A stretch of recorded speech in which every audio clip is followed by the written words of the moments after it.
কর্ম অমর রহে। সব শিক্ষক সমবেত হয়েছি, তারা সবাই আমরা শ্রদ্ধা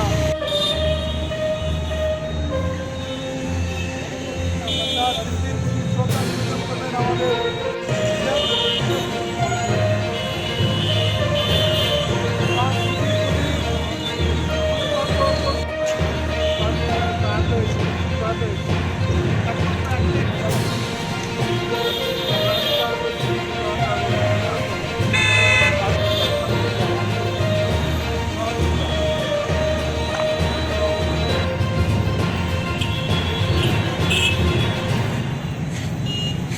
আজকে আমাদের একটা শ্রদ্ধাঞ্জলি অনুষ্ঠান আমরা এখানে করলাম।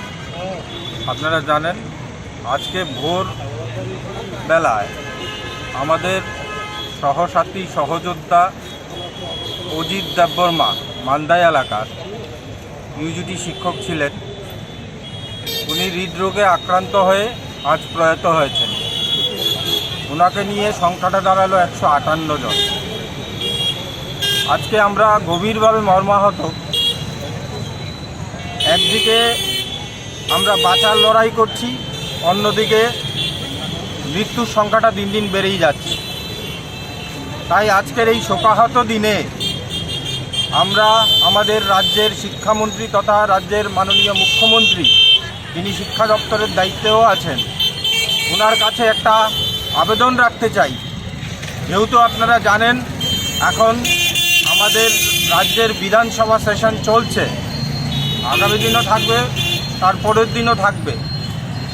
আমরা বহুবার ওনার কাছে অ্যাপয়েন্টমেন্ট চেয়ে পাইনি, তাই ওনার কাছে আমাদের একটা আবেদন থাকবে, উনি যেন অন্ততপক্ষে বিধানসভায় 10,323-এর যে অ্যাডভাইজারি কমিটি গঠিত হয়েছিল ওনার দ্বারা, এই অ্যাডভাইজারি কমিটির রিপোর্ট আপনারা জানেন জমা হয়ে গেছে অনেক দিন, কিন্তু এখন অবধি সেই বিষয়ে আমরা কোনো কিছুই জানতে পাই না। আমরা ডাইরেক্টরিতে গেলে বলা হয় যে সেক্রেটারিয়েট জানে, সেক্রেটারিয়েটে গেলে বলে সময় পাওয়া যাচ্ছে না। এই দুবিধার মধ্যে আমরা আছি। তাই আমরা রাজ্যের মাননীয় মুখ্যমন্ত্রীর কাছে একটা আবেদন রাখব, মৃত্যু মিছিল যেন আর দীর্ঘায়িত না হয় এবং আমাদের বিষয়ে রাজ্য সরকার, বিশেষ করে রাজ্যের মাননীয় মুখ্যমন্ত্রী কী ধরনের ব্যবস্থাপনা গ্রহণ করতে যাচ্ছেন বা করবেন বা উনি করবেন না, যেটাই হোক অন্ততপক্ষে এই স্পষ্টীকরণটা যেন আমরা রাজ্য বিধানসভার মাধ্যমে জানতে পারি, মিডিয়ার মাধ্যমেই হোক আর যেভাবেই হোক, আমরা যেন অন্ততপক্ষে 10,323-এর বিষয়ে কী ব্যবস্থাপনা রাজ্য সরকার নিয়েছে। কারণ এরই মধ্যে আপনারা দেখেছেন আমাদের রাজ্যের মাননীয় হাইকোর্ট থেকে একটা জাজমেন্টও বেরিয়েছে, যাতে করে 2020 সালের যে মেমোরেন্ডামটা দিয়ে আমাদেরকে টার্মিনেট করা হয়েছিল তাকে সেটা সাইড করা হয়েছে। যদিও 3 জনের জন্য তার ক্লিয়ারিফিকেশন দিয়েছেন, কিন্তু এই 3 জনের জন্য কোনো ধরনের ভূমিকা আমরা রাজ্যের শিক্ষা দপ্তরের দেখতে পাচ্ছি না। তাই আমরা অধীর আগ্রহে বসে আছি। আমরা আশাবাদী রাজ্যের মাননীয় মুখ্যমন্ত্রী বিধানসভায় আমাদের বিষয়ে অন্ততপক্ষে স্পষ্টীকরণ দেবেন, যেন এই মৃত্যু মিছিলগুলো, এই অজিত দেববর্মার মতন শিক্ষকরার কী অপরাধ। আপনারা আমাদের পার্শ্ববর্তী রাজ্য পশ্চিমবঙ্গে দেখেছেন 32,000 শিক্ষকের চাকরি কী কারণে চলে গিয়েছিল, আবার সুপ্রিম কোর্ট তাদের চাকরি বহালও রেখেছেন। সেই জায়গায় দাঁড়িয়ে আমরা আশাবাদী, যেহেতু আমরা নিরপরাধ, আমাদের কোনো ধরনের এই কেসের সঙ্গে সংযুক্তিকরণ নেই, এই জায়গায় দাঁড়িয়ে রাজ্যের মাননীয় মুখ্যমন্ত্রী উনার উপর অগাধ বিশ্বাস আমাদের আছে।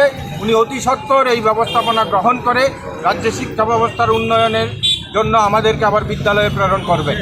ধন্যবাদ। যদি এই বিধানসভার যে বাকি 2 দিন রয়েছে তাতেও যদি আপনাদের বিষয় নিয়ে কোনো ধরনের আলোচনা বা ডিসিশন না নেওয়া হয়, তাহলে আপনারা কী করতে হবে? পরবর্তীতে আমরা বসে সিদ্ধান্ত নেব। আমাদের যদি সেই ব্যবস্থাপনার কথা রাজ্য সরকার না জানান, তাহলে অবশ্যই আমাদেরকে বাধ্য করা হবে, আমরা যেন রাস্তায় নামতে বাধ্য হব সেক্ষেত্রে। কিন্তু আমরা বিশ্বাস করি রাজ্যের মাননীয় মুখ্যমন্ত্রী কোনো একটা ব্যবস্থাপনা গ্রহণ করবেন, সো দ্যাট আমাদেরকে আর রাস্তায় নামে আন্দোলন না করতে হয়। কারণ এই লড়াই তো ন্যায্য লড়াই, পেটের লড়াই। এবং আমরা যে কথাগুলো বলছিলাম, রাজ্যের মাননীয় হাইকোর্টটা আজকে প্রমাণিত যে এইভাবে কোনো সরকারি কর্মচারীকে টার্মিনেট করা যায় না এইভাবে কমন মেমোরেন্ডামের মাধ্যমে। এই কথাগুলো তো আজকে প্রমাণিত হয়েছে। সুতরাং গণতান্ত্রিক পদ্ধতিতে যে আন্দোলনগুলো আমরা করে এসেছিলাম সেগুলো যে সত্যতা রয়েছে তা আজকে মাননীয় হাইকোর্ট প্রমাণ করে দিয়েছেন। আমরাও চাই আইনের মাধ্যমে আমরা বাঁচি। এবার যখন সুযোগ এসছে রাজ্যের মাননীয় মুখ্যমন্ত্রী আমাদেরকে যেন এই সমস্যা থেকে পরিত্রাণ করে আমাদের বিদ্যালয়মুখী করেন, তার জন্য আবেদন রাখি। ধন্যবাদ।